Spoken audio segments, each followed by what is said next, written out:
समाजातील शेवटच्या घटकांपर्यंत जनसंपर्क आणि त्यांच्या अडचणी जाणून घेण्यासाठी वसमत विधानसभा मतदारसंघाचे आमदार चंद्रकांत उर्फ राजूभैया नवघरे यांनी सुरू केलेल्या अनोख्या गावभेट दौरा कार्यक्रमांतर्गत आज दिनांक 20 जून रोजी मौजे कळंबा येथे भेट दिली।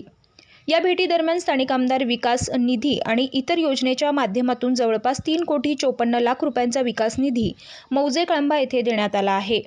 त्या विकास निधीच्या माध्यमातून झालेल्या विकास कामांची माहिती तसेच गावातील शेवटच्या घटकांना झालेला फायदा यासंबंधी माहिती आमदार चंद्रकांत उर्फ राजूभैया नवघरे यांनी घेतली।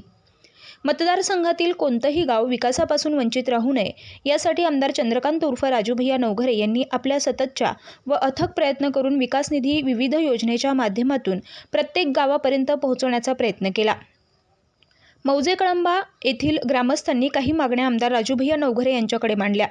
त्यामध्ये सिंगल फेज लाईटच्या बाबतीत देवस्थानसाठी संरक्षण भिंत, कळंबा ते करंजी रस्त्याचं मजबूतीकरण, कळंबा ते दारेफळ रस्त्याचं मजबूतीकरण, तसेच रखडलेल्या पाणंद रस्त्यासंबंधी समस्या व जिल्हा परिषद शाळेमध्ये शिक्षकांची कमतरता या इतर मागण्या मांडल्या व मागण्या पूर्ण करू असं आश्वासन आमदार राजूभैया नवघरे यांनी दिलं।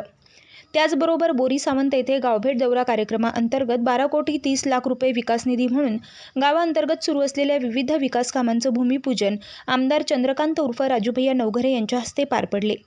यामध्ये पेवर ब्लॉक गावाअंतर्गत सीसी रोड, व्यायामशाळा, सुमारे 1 कोटी रुपये खर्चाच्या बोरी सावंत ते करंजळा रस्ता इत्यादी विकास कामांचं भूमिपूजन केलं। गावात सुरू असलेल्या विकास कामासंदर्भात बोरी सावंत येथील ग्रामस्थांनी समाधान व्यक्त केले।